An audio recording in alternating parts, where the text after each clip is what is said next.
Valedictory remarks, honorable members. We have come to the conclusion of the 260th session of the Rajya Sabha. Despite the best efforts of the chair to facilitate meaningful and disruption-free discussion on the listed business, the session was regrettably marked by repeated disruptions, leading to frequent adjournments. This not only resulted in the loss of precious parliamentary time, but also deprived us the opportunity to deliberate upon several matters of public importance. Overall, the House functioned for only 41 hours and 15 minutes. The productivity of this session stood at a disappointing 38.88%, something that calls for serious introspection. Members had the opportunity to raise 285 questions, 285 zero-hour submissions and 285 special mentions.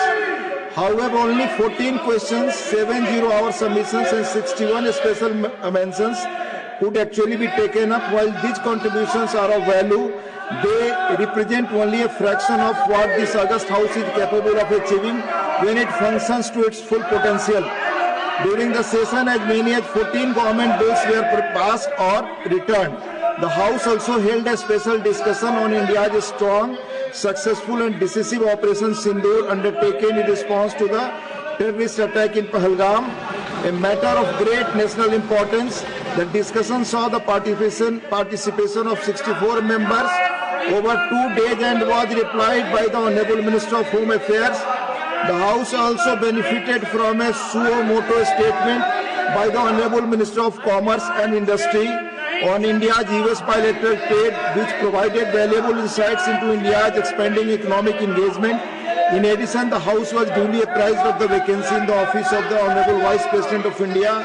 We also bid farewell to 6 members from Tamil Nadu who completed their term on 24 July 2025. I hope the lessons of this session will guide us towards more constructive and purposeful deliberations in the future.